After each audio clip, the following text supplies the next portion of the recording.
নিতাই গৌর সীতানাথ প্রেমানন্দে একবার হরি হরি বল। নিতাই গৌর সীতানাথ প্রেমানন্দে একবার হরি হরি বল। নিতাই গৌর সীতানাথ প্রেমানন্দে একবার হরি হরি বল। আমিশ্বরং সচ্চান্তরূপং রসৎকুণ্ডলং গোকুলে ভ্রাজমানং যশোদাভিরাবলুখলাধাবমানং পরামৃষ্টমত্যং তদ্দ্রুত গোপ্পা। জয় রাধা দামোদর জয় রাধা দামোদর জয় রাধা দামোদর জয় লক্ষ্মী নারায়ণ জয় লক্ষ্মী নারায়ণ জয় লক্ষ্মী নারায়ণ জয় লক্ষ্মী নারায়ণ জয় লক্ষ্মী নারায়ণ জয় লক্ষ্মী নারায়ণ জয় লক্ষ্মী নারায়ণ। ভক্তবৃন্দের চরণ আমার কোটি কোটি দণ্ডবত প্রণিপাত। পুণ্য কার্তিক মাস, আসন্ন পূর্ণিমা তিথি। এই কার্তিক পূর্ণিমা ভগবান শ্রীহরির রাসযাত্রার জন্য বিখ্যাত। বৃন্দাবনে আশ্বিন মাসের পূর্ণিমা তো রাসযাত্রা হয়, আবার কার্তিক মাসের পূর্ণিমা তো হয়। বঙ্গদেশে একমাত্র কার্তিক পূর্ণিমাতেই রাসযাত্রা হয়ে থাকে। অনুগ্রহায় ভূতানাং মানুষিং তনুম আশ্রিত ভজতে তাদৃশী ক্রীড়া ইয়া শ্রুত্বা তৎপরো ভবেৎ।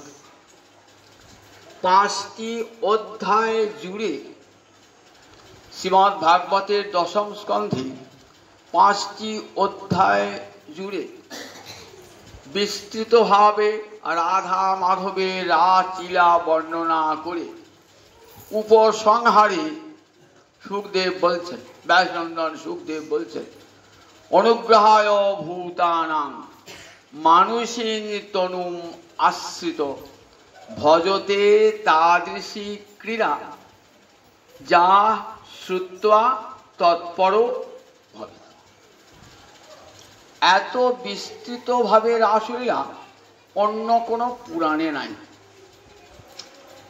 মহাভারতের হরিবংশে রাসলীলার সংক্ষেপ আছে, অন্যান্য পুরাণও সংক্ষেপে সংক্ষেপ আছে, কিন্তু শ্রীমদ্ ভাগবতের 5টি অধ্যায় জুড়ে 29 দশম স্কন্ধের 29, 30, 31, 32, 33 এই 5টি অধ্যায় জুড়ে বিস্তার করে সুখদেব হরিদ্বারে ব্রহ্মকুণ্ডের তীরে আসন্ন মৃত্যু মহারাজ পরীক্ষিত এবং কোটি কোটি ব্রহ্মর্ষি, রাজর্ষি, দেবর্ষি, ব্রহ্মচারী, বনবাসী, জ্যোতি, সন্ন্যাসী সকলকে শোনালেন রাসলীলার কথা।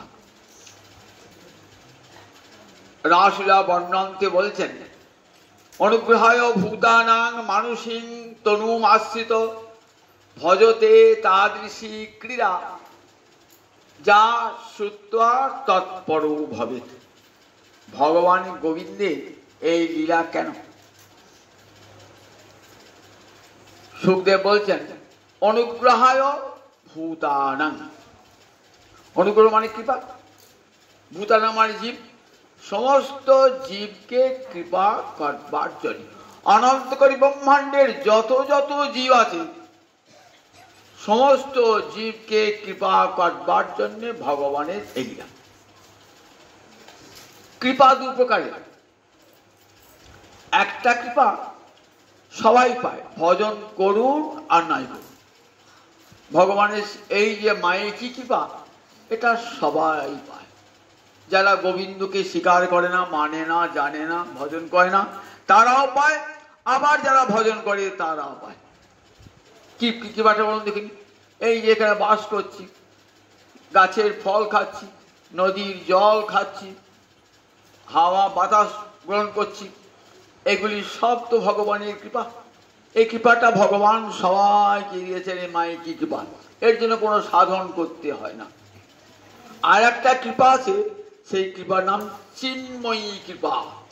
এই কৃপাটার জন্য সাধন করতে হয়, বিনা সাধনে এই চিন্ময়ী কৃপা পাওয়া যায় না।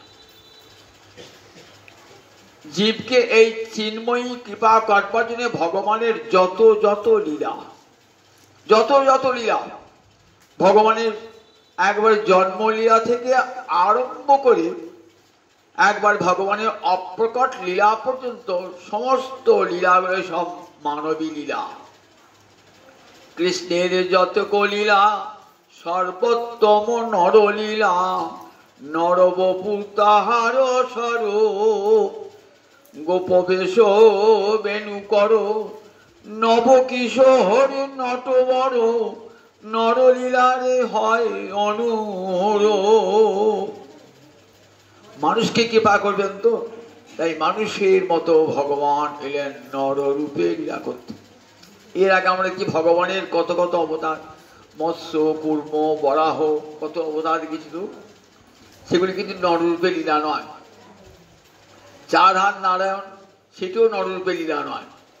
একবারে গোপবেশ ও বেণুকর, এই যে রূপটি ভগবানের একবার নরলীলা, সর্বোত্তম নরলীলা, নরবপু তাহার স্বরূপ, গোপবেশ ও বেণুকর, নবকিশোর নটবর, নরলীলার নরকে কৃপা করবার জন্য নরের মতোই হয়ে এসেছেন ভগবান। এই জগৎ নর হলো, কিন্তু এই জগতের নর নয়। মানুষ হলো এই জগতের মানুষ নন। বললেন দেখো গুড় ও কপট মানুষ কিরকম, বললেন দেখ আমার দেহটা কি দিয়ে গড়া, আমার পঞ্চভূত দিয়ে গড়া, ক্ষিতি অপ তেজ মরুদ্বম, এই পাঁচটা উপাদানে গড়া। রক্ত মাংস মেদ মজ্জা দিয়ে আমার এই দেহটা গড়া। ভগবানের দেহটি কি তাই? নররূপে এলেও তার দেহটা কিন্তু সেই রূপে না। তার দেহটা কেমন? সচ্চিদানন্দ বিগ্রহ, ঈশ্বর পরম কৃষ্ণ সচ্চিদানন্দ বিগ্রহ। তার দেহের তিনটি উপাদান, সৎ চিৎ আনন্দ, এই তিনটি উপাদান। এই তিনটি উপাদান দেখতে মানুষের মতো হলো, মানুষই ঠিক মানুষের মতন, কিন্তু তার দেহটা, তার তনুটা তিনটে উপাদান দিয়ে গড়া, সৎ চিৎ এবং আনন্দ। কিন্তু দেখতে ঠিক মানুষের মতো, মানুষকে কৃপা করবার জন্যে অনুগ্রহায় ভূতানাং মানসিক তনুমাশ্রিত নরদেহ ধারণ করলেন। অনুগ্রহায় ভূতানাং মানসিক তনুমাশ্রিত ভজতে এমন এমন লীলা করলেন যে লীলা কথা শ্রবণ করে জীব তৎপরায়ণ হবে, অর্থাৎ ভগবানকে ভালোবাসতে ইচ্ছা হবে। ভগবান মানুষের মতো লীলা করলে ভগবানকে সখা রূপে পাওয়া যায়, ভগবানকে পুত্র রূপে পাওয়া যায়, ভগবানকে কান্ত রূপে পাওয়া যায়, ভগবানকে প্রভু রূপে পাওয়া যায়। এই ধারণাটা আমাদের জন্মাবে, তখন ভজন করতে ইচ্ছা হবে। কারণ করেন যে ভগবানকে আমার পুত্র রূপে ভালোবাসো। এই যে ঘরে ঘরে গোপালকে রেখেছেন, সবাই ভাবছেন গোপাল আমার সন্তান, সন্তান হিসেবে ভালোবাসত। এই লীলাটি যদি না করতেন গোপাল, তাহলে কি এইভাবে গোপাল ভাব দিয়ে আসতো? আবার কেউ ঘরে ঘরে গোবিন্দ রেখেছেন, তাকে প্রাণকান্ত রূপে ভজনা করছেন, কেউ তাকে সখা রূপে ভজনা করতেন। যদি নররূপে লীলাটা না হতো, তাহলে কি ভগবানকে এমনি ভজন করতে পারতেন? যদি শঙ্খচক্র গদা পদ্ম থাকে, বৈকুণ্ঠপতি তাকে ভাবতে পারতেন? তাকে কখনোই ভাবতে পারতেন না। ঘরের ছেলে বলে ভাবতে পারতেন না, কান্ত বলে ভাবতে পারতেন না, সখা বলে ভাবতে পারতেন না। তাই এবারে আমার নররূপ এলেন যাতে আমাকে এইসব বলে ভাবতে পারি। ভগবান চান এইরকম ভালোবাসা, ঠিক যেমন করে মা ছেলেকে ভালোবাসে, যেমন করে সখা সখাকে ভালোবাসে, যেমন করে কান্তা তার কান্তকে প্রাণ পুষ্টকে ভালোবাসে, আমাকে তেমনি করে ভালোবাসবে। এই জন্যই ভগবানের এই লীলা তিনি চাইছেন ভজতে তাদৃশী ক্রীড়া, এমন লীলা করব যাতে তারা আমাকে এমনি করে ভালোবাসবে। ঐশ্বর্যে শিথিল প্রেম নহে মোরপ্রীত, আমার ঐশ্বর্য দেখে পিছিয়ে যাক ভক্ত, ভালোবাসতে ভয় করুক, এটা আমি চাই না। যদি শঙ্খচক্র গদা পদ্ম নিয়ে আপনার কাছে আসতেন, তখন আপনি ভয়, বাবা আপনি ভগবান, আপনাকে কখনো সকাল বলে ভাবতে পারি, আপনাকে কখনো কান্ত বলে ভাবতে পারি? 5 হাত দূরে সরে যেতেন, ভয় গদগদ হয়ে প্রণাম জানাতেন। কিন্তু যখন রাখাল বেশি এলেন, হাতে পাঁচন নিয়ে, গরুচরণ পাঁচন নিয়ে, তখন মনে হবে এ তো আমাদের ঘরের ছেলে, গয়লার ছেলে, নন্দঘোষের ছেলে। তখন তাকে ভালোবাসতে ইচ্ছে হবে সখা রূপে, মোর পুত্র, মোর সখা, মোর প্রাণপতি। বৃন্দাবনে তো এই ভাবনা, গোবিন্দ আমার সখা, গোবিন্দ আমার পুত্র, গোবিন্দ আমার প্রাণপতি। এমনি এমন ভাবে লীলা করছেন যে লীলা শুনলে পারে, কান পেতে বসি বললেন, শুনলে পারে কি হবে না, ভজতে তাদের যা শ্রুত, কান পেতে শুনলে মনে হবে এমনি করেই ভগবানকে ভালোবাসবো, সখা রূপে ভালোবাসবো, প্রাণকান্ত রূপে ভালোবাসবো। ভগবানের সঙ্গে যে সম্বন্ধটা থাকে তার থেকে ভালোবাসতে ইচ্ছা। রাস্তা একটা লোক যাচ্ছে, তাকে আমি ভালোবাসি, কি ও কেমন আছে পরিচয় এইটুকু, তার সঙ্গে ভালোবাসার সম্পর্ক নাই। কেন? তার সঙ্গে আমার কোনো সম্পর্ক নাই। সম্পর্ক থাকলেই ভালোবাসার ইচ্ছা হয়। যার সঙ্গে আমরা সখ্যরাশির সম্পর্ক, বন্ধুত্বের সম্পর্ক, পুত্রের সম্পর্ক, তাকে ভালোবাসা আর একটা রাস্তার লোককে ভালোবাসা, দুটো ভালোবাসা এক হয় কি? হয় না। ভগবানকে ঠিক এমনি করে ভক্ত পেতে চান। শ্রীমদ্ ভাগবত দেখালেন সমস্ত বেদের গুড় কথা, যে ভগবানকে প্রিয় রূপে ভালোবাসো, নিজ জন রূপে ভালোবাসো, আত্মানং প্রিয়ম ইত্যুপাসি, ভগবানকে অত্যন্ত প্রিয় জ্ঞানে বরণ করে নাও। এটি শ্রীমদ্ ভাগবত দেখালেন। কত রূপে তার লীলা হলো, সমস্ত লীলায় কিন্তু ভগবানের কেমন চিত্তাকর্ষক লীলা, যে লীলা শুনলে পারে কানে পেতে, শুনলে পারে জীবের সংসার বন্ধন তো নাশই হয়, ভগবানকে আপন করে পাওয়া যায়। এতগুলি লীলার মাঝে বললেন রাসলীলা সর্বলীলা মুকুটমণি, সর্বলীলা মুকুটমণি। যত যত লীলা আছে ভগবানের, সমস্ত লীলার মধ্যে রাসলীলা সর্বলীলা মুকুটমণি। এই লীলাতে ভগবান কি রেখেছেন, যে দেখো কেমন করে গোপীরা সর্বধর্ম পরিত্যাগ করে আমার চরণে আত্মসমর্পণ করেছেন। ওহে জগতের জীব, দেখো যদি পূর্ণরূপে সুখী হতে চাও, অনন্ত সুখের সন্ধান পেতে চাও, যদি অমৃতত্ব লাভ করতে চাও, তাহলে এমনি করে সমস্ত ধর্ম পরিত্যাগ করে আমার চরণে আশ্রয় গ্রহণ করো। গীতার যে শেষ উপসংহার, সর্বধর্মান পরিত্যজ্য মাম একং শরণং বলে, সমস্ত ধর্ম পরিত্যাগ করে একমাত্র আমার চরণে আশ্রয় গ্রহণ কর। এই বাণী সার্থক হয়েছে গোপীদের আত্মসমর্পণে। সেই আত্মসমর্পণের লীলাই হলো এই রাসলীলা। সুখদেব বলছেন বিকৃতং ব্রজবধূ হৃদঞ্চ বিষ্ণু, বিকৃতং ব্রজবধূ হৃদং বিষ্ণু, বিষ্ণুর সঙ্গে ব্রজবধূদের এই যে বিকৃতং মানে বিশেষ খেলা, কৃত মানে খেলা, আর বিপসর্গ দিয়েছেন বিশেষ খেলা। বলেন এই যে বিশেষ খেলা বিষ্ণুর, ব্রজবধূ হৃদং বিকৃতং, ব্রজবধূ হৃদং, সেটা শুনলে কি হয়? শ্রদ্ধান্বিত অনুশীলবাদ অথবা বর্ণাঢ্য, পরম শ্রদ্ধার সঙ্গে যদি কেউ সেই লীলা কথা শ্রবণ করে, অনুশীলবাদ বারবার শ্রবণ করে, অনু মানে বারবার, জানবো অনুদিন মানে প্রতিদিন, অনুক্ষণ মানে ক্ষণে ক্ষণে, তাই অনুশীলন মানে বারবার শ্রবণ করে। বিকৃতং ব্রজবধূ হৃদঞ্চ বিষ্ণু, বললেন খেলাটা কার সঙ্গে? সে বিষ্ণু শব্দটি দিয়েছেন। বিষ্ণু মানে কি? গোবিন্দের একটা নাম বিষ্ণু গেল, ব্যাপনতি ইতি বিষ্ণু, গোটা অনন্তকোটি ব্রহ্মাণ্ড জুড়ে তিনি ব্যাপ্ত হয়ে রয়েছেন, তাই তার নাম বিষ্ণু।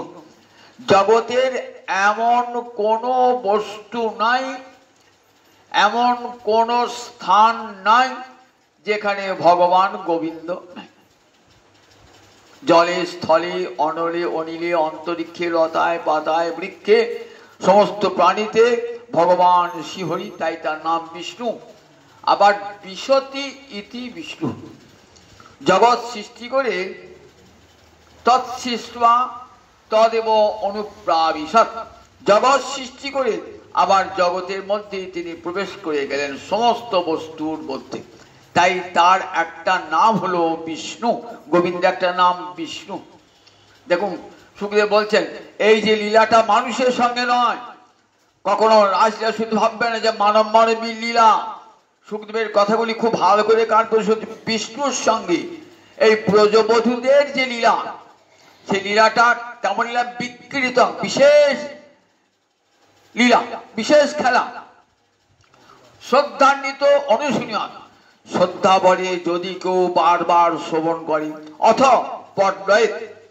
অথবা যদি বর্ণনা করে, শুনে বর্ণনা করে বারবার, তাহলে কি ফল লাভ হয়? ভক্তি পরাং ভগবতী প্রতিলভ্য, ভগবান শ্রীহরিতে শুধু ভক্তি নয়, পরাভক্তি, পরা মানে সর্বশ্রেষ্ঠা ভক্তি, ভক্তির যেটা উচ্চতম স্তর, সেই পরাভক্তি প্রতিলভ্য, যা প্রতিক্ষণে ভগবানকে নূতন নূতন বলে মনে হয়, সেই পরাভক্তি লাভ হবে। আর কি হবে? হৃদরোগ, হৃদরোগ মানে হৃদয়ের রোগ। হৃদয়ের রোগটা কি? কামনা বাসনা হলো হৃদয়ের রোগ, কামনা হলো হৃদয়ের রোগ। সেই হৃদরোগ কি হয়? আশু অপহীনতি, আবার অচিরেন, বলছেন অচিরেন মানেও যা, আশু মানেও তাই। আশু মানে খুব তাড়াতাড়ি, আবার অচিরেন মানেও তাড়াতাড়ি, শীঘ্রই, শুনলেই অতি শীঘ্রই কি হয়? হৃদয়ের কামনা বাসনা চিরকালের জন্য দূর হয়ে যায়। সমস্ত কামনায় রক্ষী নামে গোবিন্দে চলে যায়, সব কামনা চলে যায় গোবিন্দে। বিষয় কামনা দূর হয়ে যায়, চিত্ত নির্মল হয়ে যায়, আর গোবিন্দ চরণে পরাভক্তি লাভ হয়ে যায়। হৃদরোগম আশু অপহীনতি অচিরেন ধীর, ধীর হয়ে যায়। ধীর কখন হয় বলুন দেখি? হরি কথা শুনছে, ধীর কখন হবে? বলেন বিকার হেতু সতী বিক্রিয়ন্তে যে সান্ন চেতাংশী তয়েব ধীরা। বিকারের কারণ থাকলেও বিকার হেতু সতী বিক্রিয়ন্তে যে সান্ন চেতাংশী, বিকারের হেতু রয়েছে, বিকারের হেতু থাকলেও চিত্ত বিকৃত হচ্ছে না।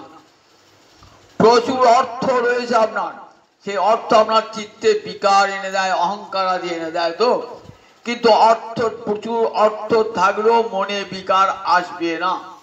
সুন্দরী রমণী দেখলেও চিত্তে বিকার আসবে না। লোভের বস্তুর কাছে থাকলেও অন্তরে বিকার আসবে না। যে সাঙ্গ চিতাংশী তারাই হলেন ধীর। বলে হরি কথা শুনতে শুনতে যত কাম্য বস্তু, লোভনীয় বস্তু থাকুক না, যেগুলো আমাদের চিত্তকে বিকৃত করে দেয়, অর্থ বিত্ত ধন যশ, এগুলো দেখে আমাদের চিত্ত বিকৃত হয়ে যায়, চিত্তের বিকার জন্মায়। বললেন চিত্তের বিকার জন্মায় না যাদের, তাদের চিত্ত তারা ধীর হয়ে যায়। হিসিকে এসে হিসিকানি বললেন সমস্ত ইন্দ্রিয়ের অধিপতি যে গোবিন্দ, যার চিত্ত, তাদের সমস্ত ইন্দ্রিয় ওই হিসিকেশ ইন্দ্রিয়ের অধিপতি গোবিন্দে স্থির হয়ে যায়, তাদেরকে বলে ধীর। বলেন এই রাসলীলা শুনতে শুনতে কি হবে? বলে সমস্ত কাম আমার ধীর হবো কেন? আমার কে চঞ্চল করে? কে চঞ্চল করে? অন্তরে কামনা বাসনা চিত্তকে চঞ্চল করে তোলে, এক মুহূর্ত চিত্তকে স্থির হতে দেয় না, চিত্তকে চঞ্চল করে, চিত্তকে বিকারগ্রস্ত করে। আপনি দেখছেন আমার পাশাপাশি একটা লোক বিরাট বড় প্রচুর টাকা উপার্জন করছে, আপনার কিছুই নাই, তখন চিত্রের বিকার হবে, আমার কেন নাই? মনে দিন একটাই চিন্তা হবে, আমার তো টাকা থাকলে ভালো হতো, অমুক হতো। 5 লোকে 500 ছেড়ে চাকরি করে, আমার একটা ছেড়ে চাকরি করে না, মনে বিকার আসবে তো, সব স্বাভাবিক। চিত্তে সব বিকার মানুষের মধ্যে আসে, অপরের সংসার কেমন সুখের সংসার, আমার তো সুখ নাই, এইগুলো সব বিকার এনে দেয়। বললেন যখন এইসব বিকারগুলি আসবে না হরিকথা শুনতে শুনতে শুনতে চিত্ত ভগবান শ্রীহরিতে এমন ভাবে অভিনিবিষ্ট হয়ে যাবে যে জগতে এইসব বস্তুকে তুচ্ছাতি তুচ্ছ বলে মনে হবে। তাই বলেন এই যে ভগবানের সঙ্গে ব্রজবধূদের এই যে বিশেষ খেলা, প্রেমের খেলা, এটা যদি শ্রদ্ধা ভরে কেউ শোনেন তাহলে কি হয়, তাদের হৃদয়ের যে কামনা বাসনা রোগ সেটি চিরকালের জন্য দূরীভূত হয়ে যায়। সমস্ত বিষয় কামনা কৃষ্ণ কামনায় পর্যবসিত হয়ে যায়। তাই তো আসলে এখন কে বলছেন, অনেকে ভাবে গোবিন্দ এতগুলি নারী নিয়ে নারী বিলাস করেছেন, এটা আবার শোনবার কি আছে? সুখদেব ভালো করে হরিকথা উত্তর একবার সুখদেব দিয়ে গেছেন হরিদ্বারে ব্রহ্মকুণ্ডের তীরে। কে বলছেন দেখুন, বক্তাটা সুখদেব, যিনি কোনোদিন নারী দর্শনই করেন, নাই, মায়া মুক্ত পুরুষ সুখদেব বলছেন। মায়ের পেটে 12টা বছর আছে, বলছে যাব না, আমি মায়ার জগতে যাব না। তা তুই মায়ের পেটেই থেকে যাবে? ব্যাস বলছেন মায়ের পেটেই। মায়ের যে বড় কষ্ট হচ্ছে, 12 বছর একটা সন্তান পেটে আছে, বললে মায়ার জগতে যাব না। মায়া যেন বলো তুমি, যাতে মায়া না ছড়ে আমাকে।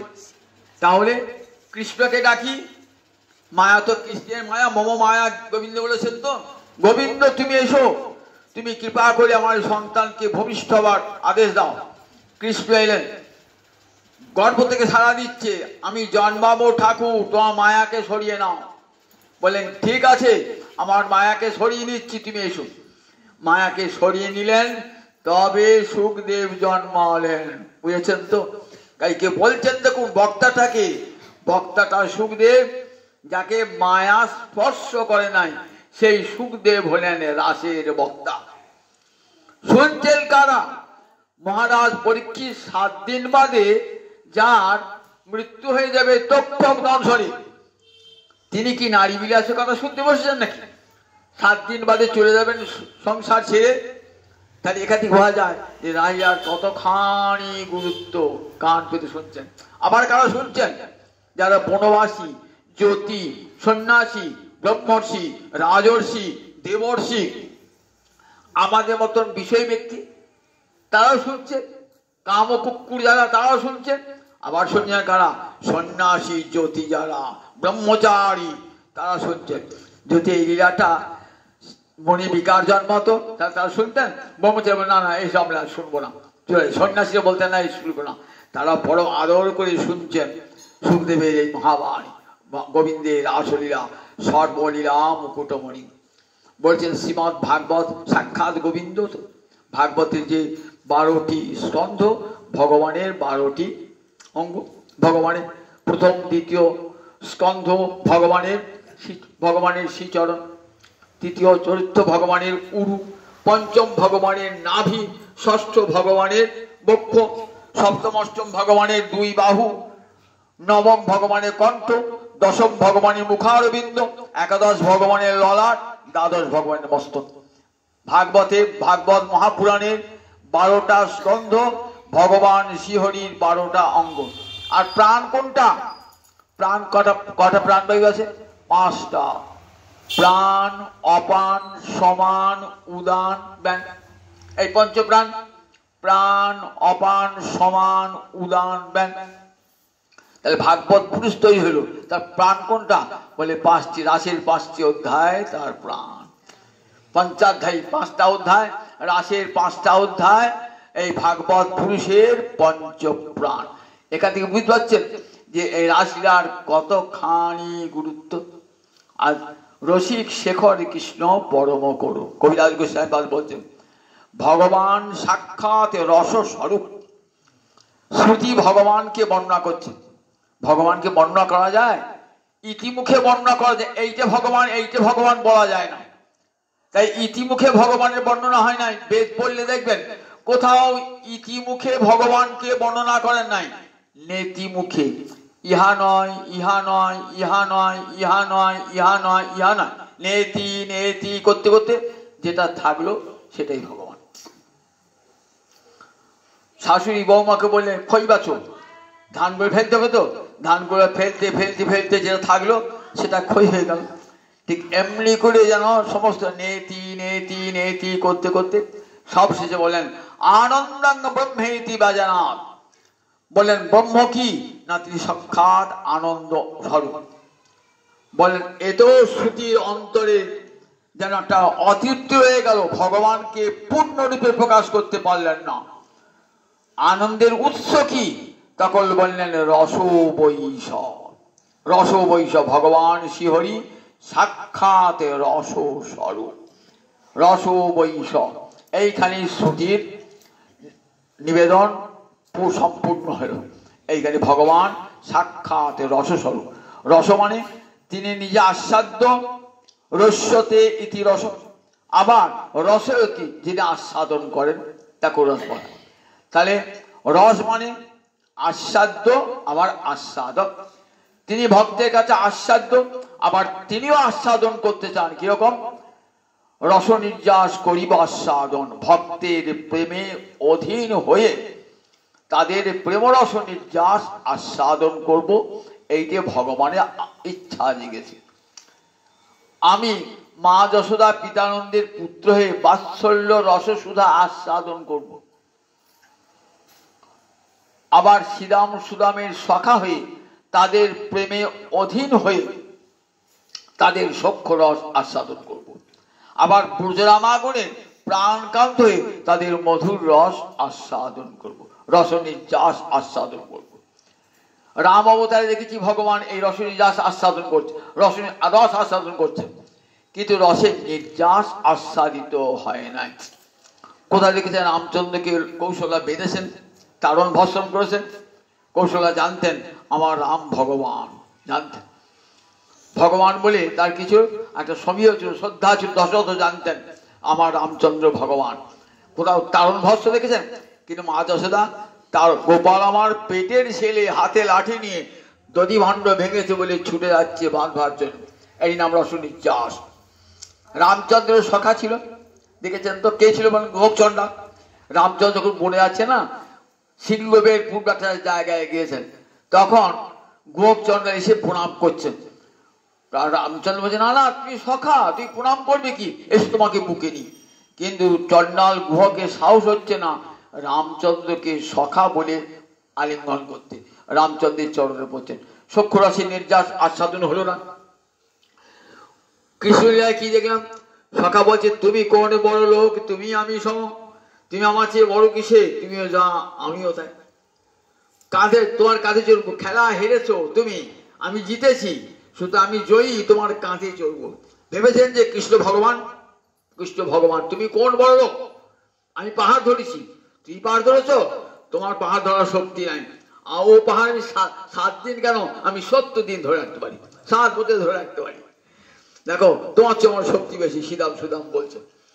দেখো রস নির্যাস কেমন কার সাথে, দেখো তুমি হেরেছো, সুতরাং আমি তোমার কাঁধে চাপ, কাঁধে ছেড়েছেন। ওই কৃষ্ণ ভগবান আমার পাড় তার গায়ে লাগবে, ভেবেছেন? ভাগ্য হয় নাই।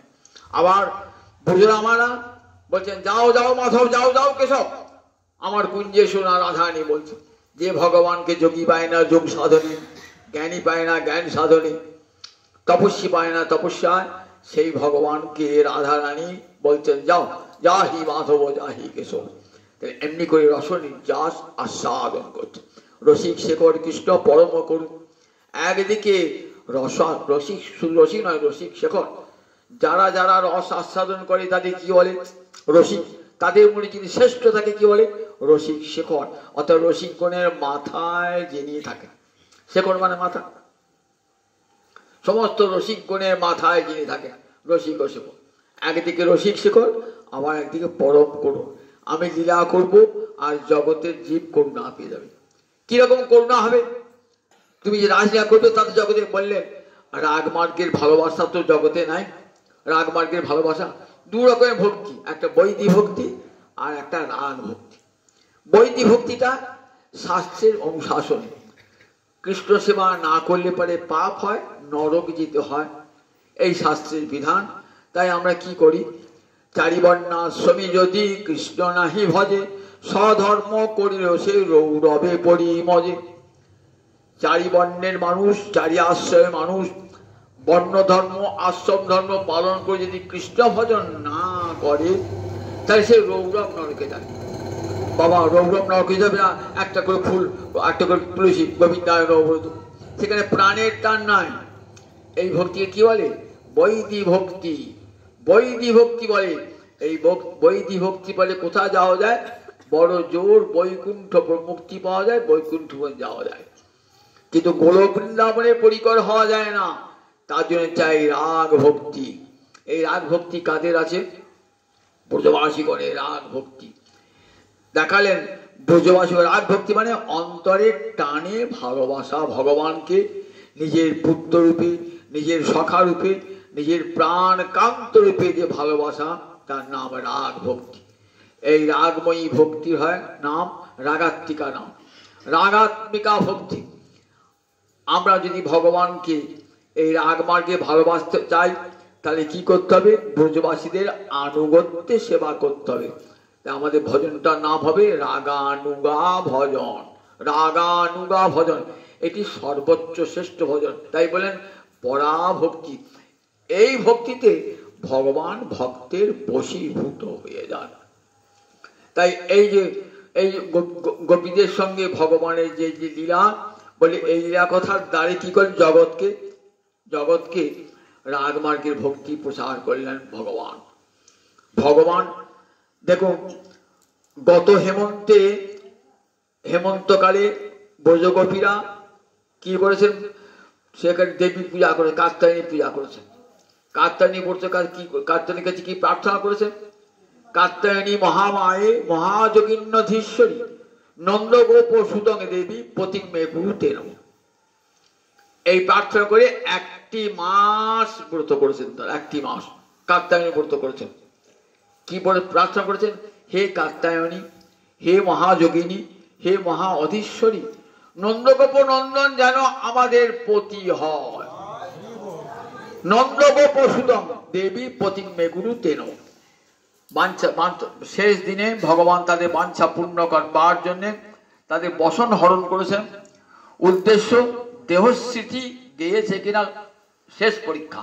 শেষ পরীক্ষা যে সমস্ত বন্ধন দূর হয়েছে কিনা, সমস্ত বন্ধন দূর হয়েছে কিনা। কখন যদি লজ্জা পড়ে থাকে জানতে হবে দেহস্মৃতি আছে। আমাদের লজ্জা কেন? দেহস্মৃতি আছে বলি লজ্জা। যখন লজ্জা ঘৃণা ভয় সব চলে গেল তখন জানতে হবে আমার দেহস্মৃতিটাও নাই। সুখদেব যখন হরিদ্বারে ব্রহ্মকুণ্ডের তীরে হরিকথা বলছেন, হরিদ্বার সুখদেবের অঙ্গে বসন ছিল, সুখদেবের অঙ্গে বসন নাই। 16 বছরের যুবক অঙ্গে বসন নাই কেন? দেহস্মৃতি নাই তো, এটা যে আমার দেহ এ বোধই নয়। ঠিক তেমনি ব্রজগোপীদের দেহস্মৃতি আছে কিনা পরীক্ষা করবার জন্য ব্রজগোপীদের বসন হরণ করলেন ভগবান। শেষ পরীক্ষা। শেষ পরীক্ষায় বললেন যাও তোমরা উত্তীর্ণ, যা তা বলা ব্রজ অবলাগণ তোমরা যাও, ব্রজে ফিরে যাও। ময়ম রংশত খপা, রাত্রিগুলো সব দাঁড়িয়ে আছে। খপা মানে রাত্রি। তাহলে বলছেন এই রাত্রিতে আমি তোমাদের সঙ্গে বিহার করব। কি আশ্চর্য কথা বলার ধরন দেখুন সুখদেব, যে ইমা খপা এই রাত্রিগুলি।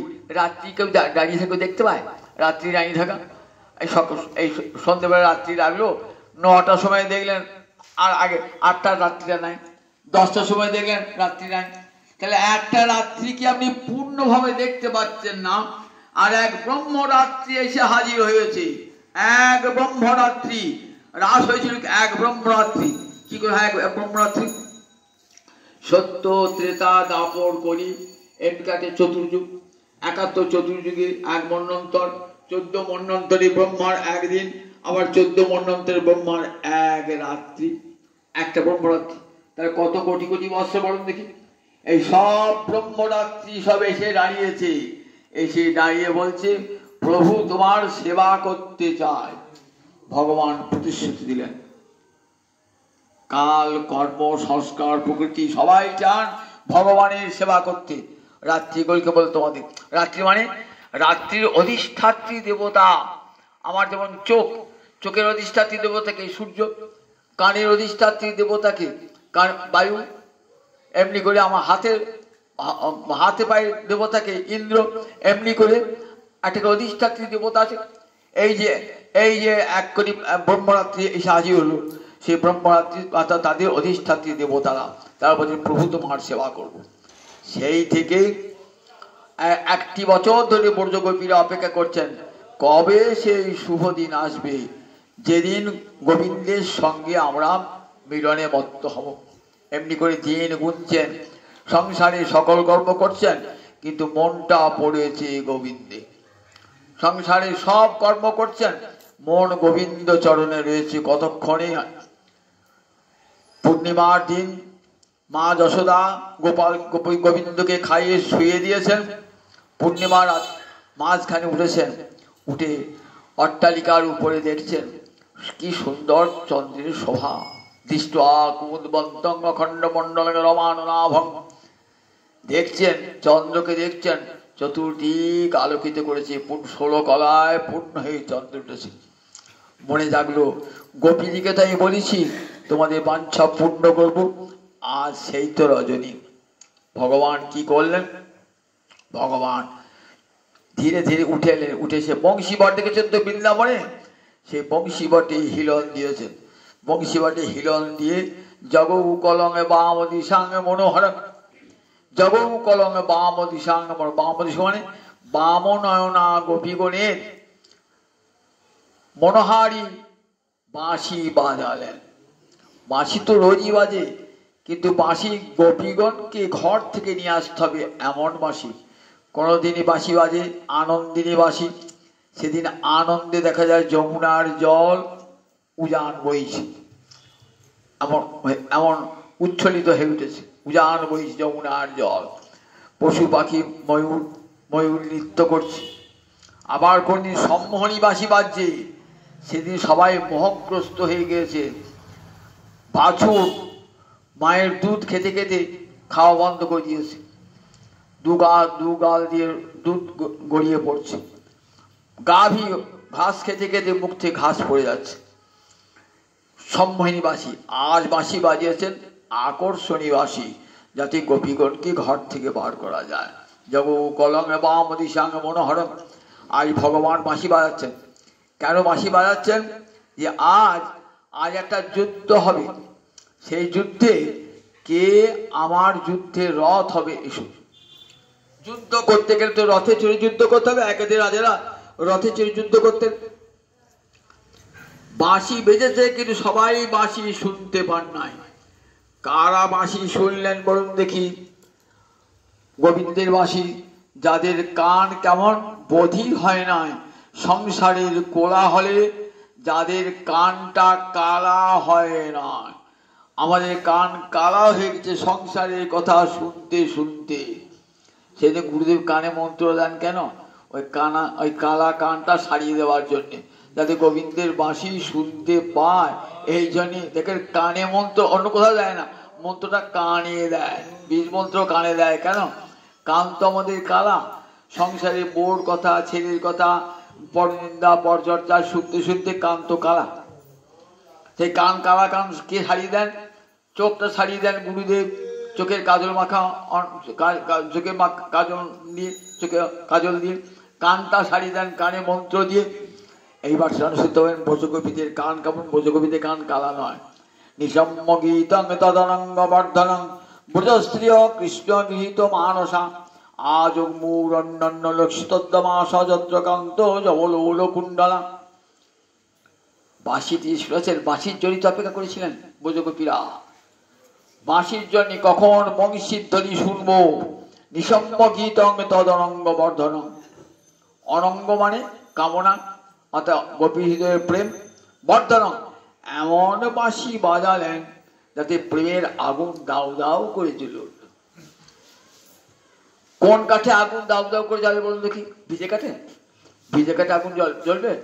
রোদে পুড়িয়ে পুড়িয়ে শুকনো হয়ে গেছে, সেই কাঠে দেন আগুন দাউ দাউ করে জ্বলবে। আমাদের বিষয় বাসনায় সব ভিজে আছে, ভিজে কাঠ। 1000 দিন পাঠ শুনলেও মনে আগুন জ্বলে না। কৃষ্ণ পাবার আগুন জ্বলে না, হৃদয় জ্বলে না। বিষয় পাবার জন্য আগুন মনে জ্বলে।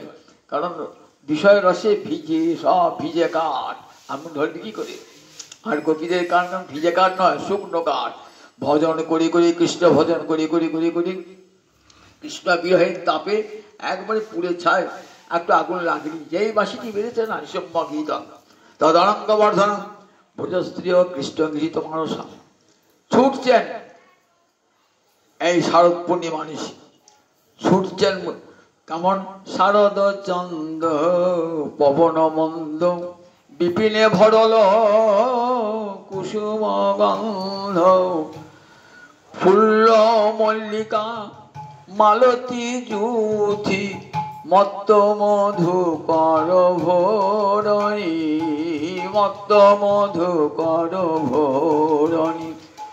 শারদ চন্দ পবন মন্দ বিপিনে ভরল কুসুম গন্ধ ফুল্ল মল্লিকা মালতী যুথি মত্ত মধুকর ভোরণী, মত্ত মধুকর ভোরণী, মত্ত মধুকর ভোরণী। হেরো তোরাতি ওই ছন ভাতি, হেরো তোরাতি ওই ছন ভাত মদন মোহন মদনে মাতি। হেরো তোরাতি ওই ছন ভাতি মদন মোহন মদনে মাতি। কুলবতী চিত চরণী, কুলবতী চিত চরণী, কুলবতী চিত চরণী। কবিরাজ তাদের কুলবতীর চিত্ত চুরি করে নিয়েছেন বাঁশির শব্দেতে। ব্রজগোপীগণ ছুটে চলেছেন। কিরকম অবস্থা ব্রজগোপীদের? সুখদেব বলছেন মহারাজ তাদের শোনবার সঙ্গে সঙ্গেই তারা ছুটে চলেছেন। যে একটু পরে যাচ্ছি, দেরি যাই নয়। দুহন্ত দুহন্ত বলেন গাইদোয়া ছিলেন, অভিযোগ দুহন্ত অভিযোগ গাইদোয়া ছিলেন। গাইদোয়াতে গাইদোয়া ফেরিস কাশ্চিত অশ্রান্ত, কেউ ভোজন করছিলেন, কেউ শিশুর পায়ন্ত, শিশুকে দুধ খাওয়াছিলেন, যেই আবার কেউ প্রবিজন্ত গাত্রমার্জন করছিলেন, কেউ লিম্পন্ত অঙ্গে প্রসাদন মারছিলেন। যেই বংশীধ্বনি শুনলেন না, তখন কেমন অবস্থায় ছুটছেন? যেই পাগলিনী হয়ে ছুটছেন। অন্যদিন যখন কৃষ্ণ অভিসারে যান না, তখন এক গোপী আর এক গোপী বলেন কোন পথ দিয়ে যাবো, তুই আমার সঙ্গে যাবি, তুই আমার ডাইনে থাকবি, তুই আমার বাঁয়ে থাকবি, তুই আমার পিছনে থাকবি, সামনে থাকবি, কথা বলা বলকে যায়। তো আজ কিন্তু আর নাই। কেহ কাহুক পথ না হেরি, কেহ কাহুক পথ না হেরি, মনহি মনহি আপনা সোপি, মনহি মনহি আপনা সোপি। কেহ কাহুক পথ না হেরি, মনহি মনহি আপনা সোপি রে। কেহ কাহুক পথ না হেরি, কেউ কারু পথ হেঁটছে না। কে আমার ডাইনে, কে আমার বাঁয়ে, কে আমার পিছনে, এই চিন্তা নাই। ছুটছেন সবাই কতক্ষণে গিয়ে কৃষ্ণ চরণে পৌঁছাবনি। সম্যগীতাঙ্গে তদরঙ্গবর্ধনং ব্রজস্ত্রী। আচ্ছা এমন কেমন হলো মনটা? কেন? কৃষ্ণ গৃহীত মানসা, মনটা চুরি করে নিয়েছেন গোবিন্দ। মনটা থাকলে তবে তো চিন্তা ভাবনা করে যাবেন। মনটাতে কি করেছে? কৃষ্ণ গৃহীত মানসা বললেন। কৃষ্ণ আগে মনটা চুরি করে নিয়েছেন, মনোরথ চুরি করে নিয়েছেন। তাই ব্রজগোপীগণে আর মন নাই। ললিতা এলো না, বিশাখা এলো নাকি চিত্রলেখা এলো, কেউ কাউকে পথ না হেরি, মনহি মনহি আপনার সপি ছুটে চলেছে। আবার কেমন দেখুন, মন যে নাই তা নয়, ব্যক্তস্ত বস্ত্রাভরণা। বলেন চরণে স্বর্ণের বালা, কোটিতে মুখ কুতার মালা, চরণে স্বর্ণের বালা, কোটিতে মুখ কুতার মালা, গলে রাহাই পড়িল কিঙ্কিনি, গলে রাহাই পড়িল কিঙ্কিনি। চরণে স্বর্ণের বালা কোটিতে মুকুতার মালা, চরণে স্বর্ণের বালা কোটিতে মুকুতার মালা, গলে রাহাই পড়িল কিঙ্কিনি, গলে রাহাই পড়িল কিঙ্কিনি। চরণে স্বর্ণের বালা, সোনার বালাটা কোথায় বলে? হাতে বলো তো। চরণে স্বর্ণের বালা, কোটিতে মুক্তার মালা, মুক্তার মালা কোথায়? গলায় পড়ে, কোমরে পড়েছে। গলে রাহাই বাঁধিল কিঙ্কিনি, কিঙ্কি থাকে চরণে, গলায় বেঁধেছে। ব্যত্যস্ত্র বস্ত্রাভরণা, বলেন বস্ত্র আবার কেমন? ওড়নাটা করেছেন, পরেছেন, আর চাদরটা ওড়না করেছেন, কাপড়টা ওড়না করেছেন। একে বলে অলঙ্কার, বিভ্রম নামক অলঙ্কার, ব্যত্যস্ত বস্ত্রাভরণা। এমন দ্রুত যেতে হবে, ছুটে যাবেন তো, তখন আর চিন্তা ভাবনা করার অবসর নয়। বসন ভূষণ সব কেমন? সব অসংবিন্যস্ত এমন অবস্থায় চলেছেন ব্রজগোপীগণ পাগলিনী হয়ে। নিঃসম্য গীতং তদনঙ্গ বর্ধনং ব্রজস্ত্রিয় কৃষ্ণ গৃহীত মানসা। কৃষ্ণ তাদের মন চুরি করে, মন নাই বলি আর যে চরণের চোখের কাজল চরণে পড়লাম, আর চরণের আলতার চোখে পড়লাম, এ জ্ঞানও নাই যে আলতাটা কোথায় পড়তে হয়। আলতাটা চোখে পড়েছে আর কাজলটা পায়ে পড়েছে। বলেন দেখি একবার কেমন পাগলিনী হয়ে শুনেছেন গোপীরা? এমন পাগল, তাহলে মন যে নাই, মন সব গোবিন্দে অর্পণ করেছে। রাই সাজে বাঁশি বাজে সব হইল ভুল, যেই বাঁশি বেজেছে না অমনি সঙ্গে সঙ্গে সব পাগলিনী হয়ে ছুটছেন ব্রজগোপীগণ। কেমন? নদী যেমন ছুটে চলে যায় সমুদ্রের দিকে প্রবল বেগে, যেন তটিনী যায় রে কল কল খল খলে, তটিনী যায় রে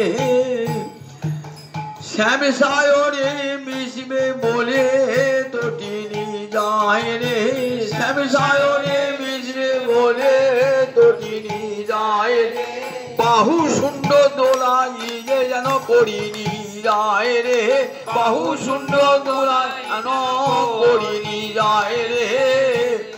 চলছেন প্রবল বেগে, চরিসম্য গীতং তদনঙ্গ বর্ধনং ব্রজস্ত্রিয় কৃষ্ণ গৃহীত মানসা। মন তাদের আগে চুরি হয়ে গেছে। সুখদেব কোথায় রয়েছেন? সুখদেব রয়েছেন হরিদ্বারে ব্রহ্মকুণ্ডের তীরে, ধ্যানে দেখছেন। কি ধ্যানে দেখছেন? গোপীরা পাগলিনী হয়ে ছুটছে। ভাগবতের কথা তো জীবন্ত কেন বলুন দেখি? সুখদেব ধারী দর্শন করছে আর বর্ণনা করছে, দর্শন করছে আর বর্ণনা করছে। রাজা সাক্ষাৎ দর্শন করছেন। কি করে বুঝলেন দর্শন করছেন? আজন্মু মানে আপুরো গম ধাতু লিটুস করে, অর্থাৎ গোপীরা এলেন আমার কাছে, যদি আসে এখানে তবে এলেন বলবো তো, আর আমার বাড়িতে যায় কি বলেন? গেলেন বলবো, এই তো বলা নিয়ম। এইখানে যদি আজ লক্ষ্মীনারায়ণ মন্দিরে কেউ আসেন বলে এলেন, আর যদি আমার বাড়ি যায় কি বলে গেলেন। তাহলে সুখদেব বললেন এলেন, গোপীরা এলেন। তাহলে সুখদেব কোথায় আছেন? ব্রহ্মকুণ্ডের তীরে নয়, গোবিন্দের চরণ মূলে বসে আছেন। দেখেছেন লীলা কত জীবন্ত ভাগবতের, কত লীলা জীবন্ত ভাগবতের। সুখদেব বসা আছেন কোথায়? গোবিন্দের চরণ মূলে বসা আছেন, সিদ্ধদেব বসা আছেন। দেখছেন আজ অন্যান্য লক্ষিতদ্দমা কেহ কাহুক পতনা হেরি, অন্যান্য মানে কেউ কারু পথপানে চেয়ে না, সব মনে মনে আপনা চলেছেন।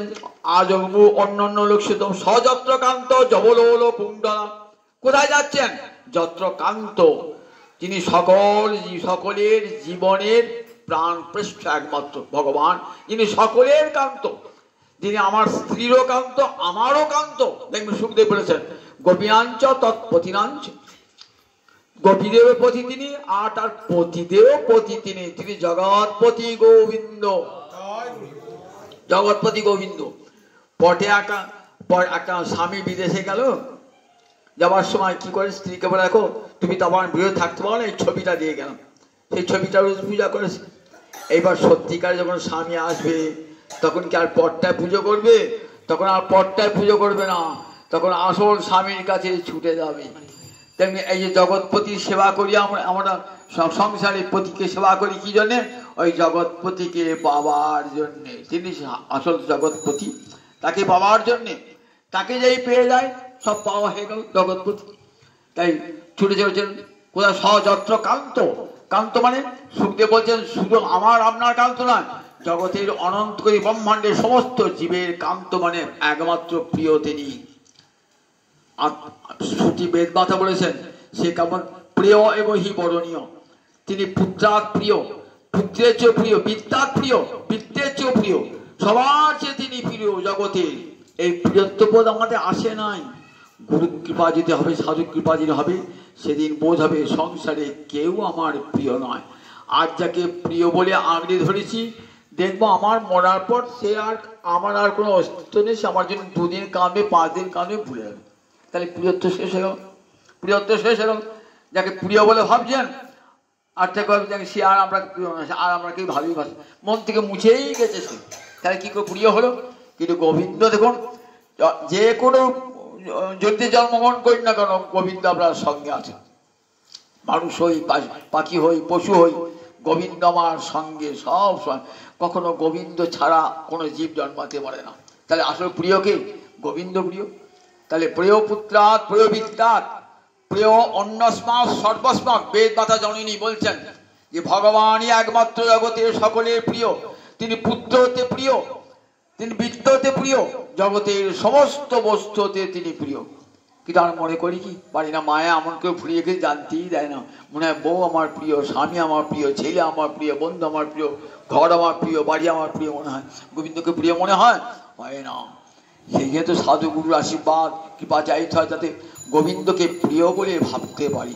গোবিন্দকে আজ গোপীরা দেখুন গোবিন্দকে প্রিয় বলে ভাবনা করে চলেছেন, সব সংসার ঘর বাড়ি সব পরিত্যাগ করে পাগলিনী হয়ে ছুটে চলেছেন কোথায়? সযত্র কান্ত জবলোল কুণ্ডলা।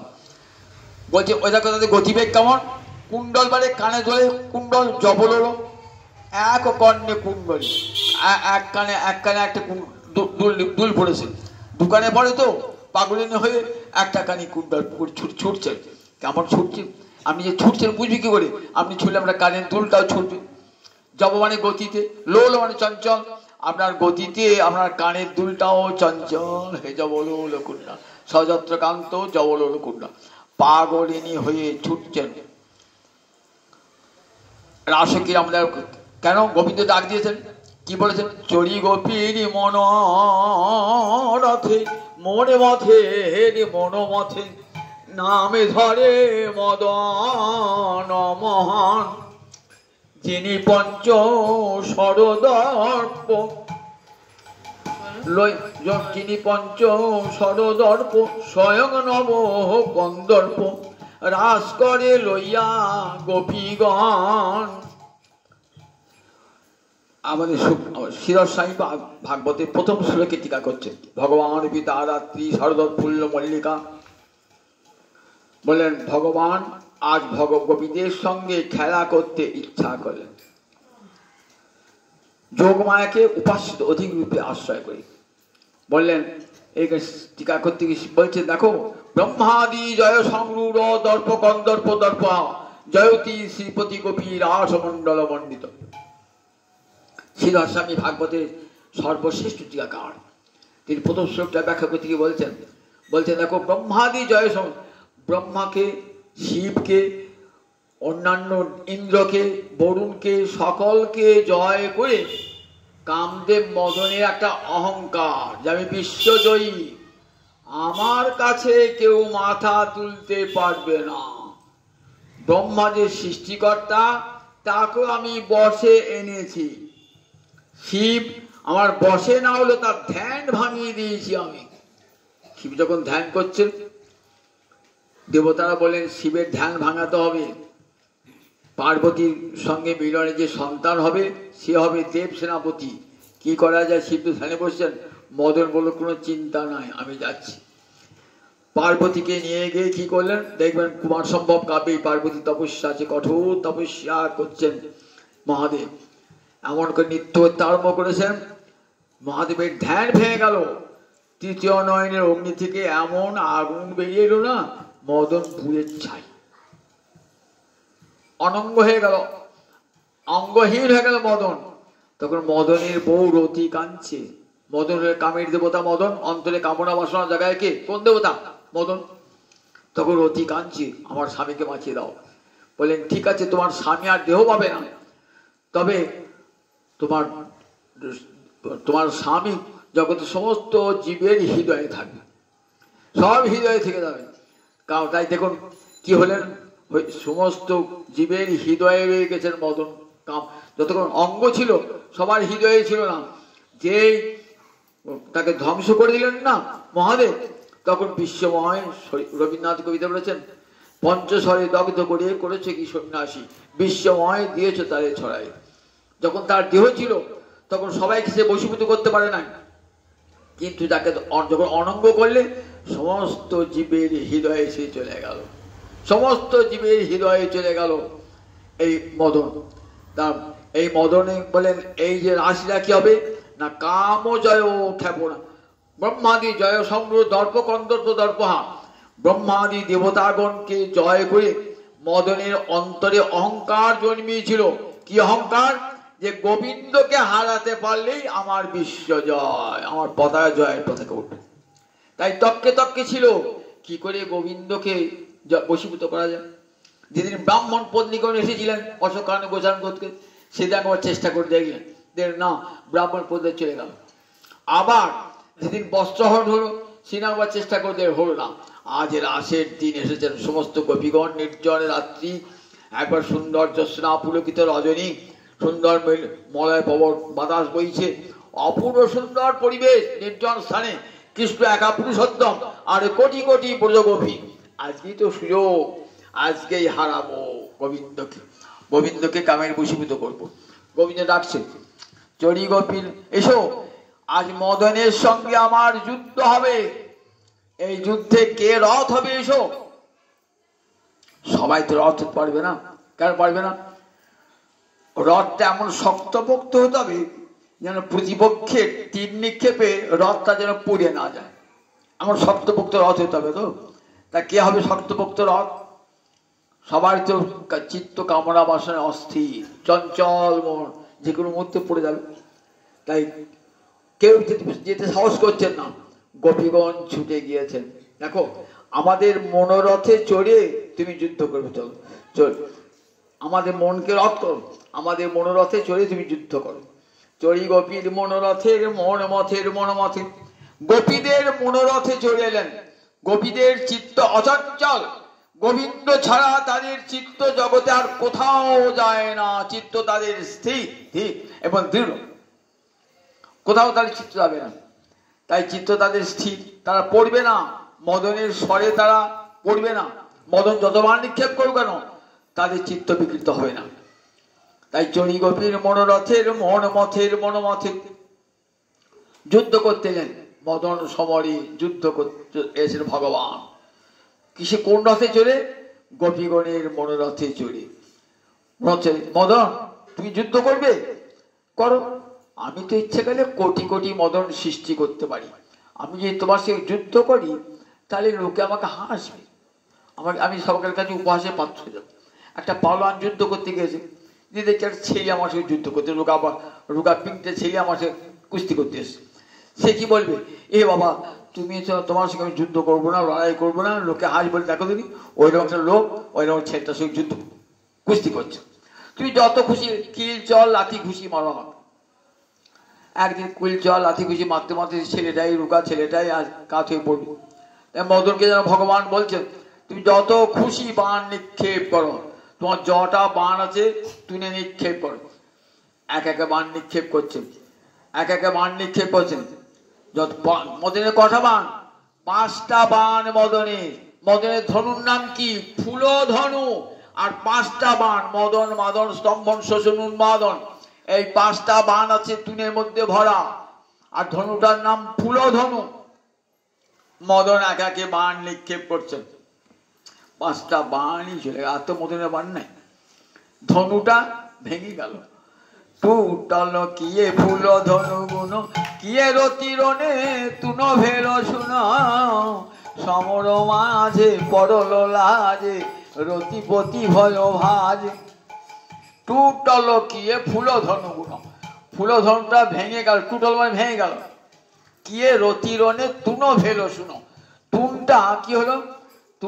তুনে বান থাকে, শূন্য হয়ে গেলে আর বান নাই। কে রতি রণে তুনো ভেল শুন, সমর মাঝে পড়ল লাজ। এইবার লজ্জায় পড়ে গিয়েছে, সব জায়গায় জয়ী হয়েছে তো, ভেবেছে এখানেও জয়ী হব, গোবিন্দকে কামের বশীভূত করবো ভেবেছিলেন। লজ্জায় পড়ে হেরে গেছে তো, মুখটা কাচুমাচু করছে, আর গোপীরা ঘিরে ধরেছে। গোপীরা ঘিরে ধরে বলছে, চলো তোমাকে এবার কারাগারে পুরবো, তোমাকে কারাগারে। আর মুখটা কাচুমাচু করে বলছে, আমাকে ছেড়ে দাও, আমার এবার আমাকে ছেড়ে দাও, এবার আমাকে ছেড়ে দাও। ছাড়বো কেন, আর হবে না কোনদিন, আর হবে না, হয়েছে তো একবার, আর হবে না মানে। বললেন ছেড়ে দাও, ছেড়ে দাও আমাকে। গোবিন্দ বলছে, দাও দাও, কাচুকুচি করছে, ছেড়ে দাও। অপরাধী যদি ক্ষমা চায়, তাকে ক্ষমা করতে হয়। বেশ, গোবিন্দের কথায় ক্ষমা করব, একটা শর্ত, যেখানে গোপী গোবিন্দের কথা হবে, রাধা মাধবের লীলা কথা হবে, সেখানে তুমি থাকবে না, বলো আর ত্রিসত্য করো, সেখানে আমি থাকবো না, সেখানে আমি থাকবো না, সেখানে আমি থাকবো না। যেখানে গোপী গোবিন্দের কথা হবে, রাধা মাধবের প্রেমের কথা হবে, আমি সর্বত্র থাকবো, ওইখানে আমি থাকবো না। কাম জয় হয়ে, তাই সুখদেব বলছে, দেখো কাম জয়, তাই সীতাদেবী বলছেন কাম জয় ক্ষেপণায় ইত্যেব তত্ত্ব। এই যে বললেন কাম জয়, বলে নিবৃত্তি পরিয়মের রাস পঞ্চাধ্যায়ী। সিংহারসের কথা দিয়ে, সিংহারসে মধুর রসের কথা দিয়ে নিবৃত্তি পরায়ণতার কথা বলা হয়েছে। তাই বলেন কাম জয় ক্ষেপণায়, জগৎকে ভগবান দেখালেন যে দেখো কেমন করে কাম জয় করতে হয়। ভগবান নিজে কামকে জয় করে জগৎকে দেখালেন। তাই এই যে রাসলীলা বলে কেমন করে কাম বিজয় হবে। মদনের পঞ্চমান ভেঙে হলো খান খান হয়ে গেল মদনের পঞ্চমান। জগৎকে দেখালেন ভগবান যে রাসলীলা দেখো কাম বিজয় ক্ষেপণায়। তাই সুখদেব হরিদ্বার এই ব্রহ্মকুণ্ডের তীরে বর্ণনা করছেন এই রাধা মাধবের প্রেম লীলার কথা। শুনছেন কারা? মদনজয়ী লীলা বলি তো। যদি মদনজয়ী লীলা না হতো তাহলে সন্ন্যাসীরা শুনতেন না, ব্রহ্মচারীরা শুনতেন না, আসন্নবৃত্ত মহারাজ পরীক্ষিত শুনতেন না। শুনতেন তারা? শুনতেন না, আসছেন উঠে পালিয়ে আসতেন। তারা শুনছেন, কারণ এই কথা শুনলে পরে কি হবে, হৃদয়ের যে কাম রোগ, সে কাম চিরকালের জন্য, কাম মানে কামনা বাসনা ক্ষুধা তৃষা সব কিন্তু কামনা সব দূর হয়ে যাবে গোবিন্দের চরণে। গোবিন্দের চরণের সুরীর বলা ভক্তি হবে। তাই বলেন দেখো বিকৃতং বোঝবধূ বিদঞ্চে বিষ্ণু। এই যদি কেউ শ্রদ্ধান্বিত অনুশীনাথ অথবা বর্ণিত, যদি কেউ শ্রদ্ধা ভরে শ্রবণ করে, যদি কেউ কীর্তন করে, কি হয়? ভক্তি পরাণ ভগবতী প্রতিলভ্য। ভগবান শ্রী হইতে পরাভক্তি লাভ করে সে চিরকালের জন্য ধীর হয়ে স্থির হয়ে যায়। তাই এই যে রাসলীলা সমস্ত লীলা মুকুটমণি বিরাট রাসলীলা সব কথাকে আর বলা যায়। এই দুটো দিনে একটা একটু সামান্য করে আপনাদের শোনাবো। এই যে 6 মাস সময় পাওয়া যায় তবে রাসলীলা বিস্তারে বর্ণন করা যায়। আমি সামান্য একটু শোনালাম, একটা শ্লোকে শুধু ব্যাখ্যা শোনালাম। এই আর 5টা অধ্যায় যদি কত সুন্দর, প্রতিটি শ্লোকই 1টি দিন করে বর্ণনা করে ভালো হয়, তারা হুড়ু করে বর্ণনা করা হয় না। যাকে রাসলীলার সময় পূর্ণিমা রাসপণে এমন কোনো কথা তো বলা যাবে না, রাসের কথাই বলতে হবে। রাস কখনো বলে মন্দির ছাড়া, ভক্তজন ছাড়া কোথাও বলবে না। গৃহীজন গোসাই পাদগুলো কড়া নির্দেশ আছে, বলে রসিক ভক্ত যারা, কৃষ্ণমন্ত্রী যুগল মন্ত্রে দীক্ষিত যারা, সেই ভক্তের কাছে মন্দিরে এবং ভক্ত গৃহে ছাড়া কোথাও রাসলীলা, কারণ অপব্যাখ্যা হবে, কদর্থ হবে, প্রাকৃত জগতে মানব মানবী লীলা বলে মনে করবে, তাতে তো পাপ হবে। সেই জন্য বলে দেখো কখনো মন্দির ছাড়া, যেখানে রাধা গোবিন্দ লক্ষ্মী রাম যুগল মূর্তি রয়েছে সেইখানে এই রাসলীলা পাঠ করবে, ভক্তগণের সমক্ষে রাসলীলা পাঠ করবে।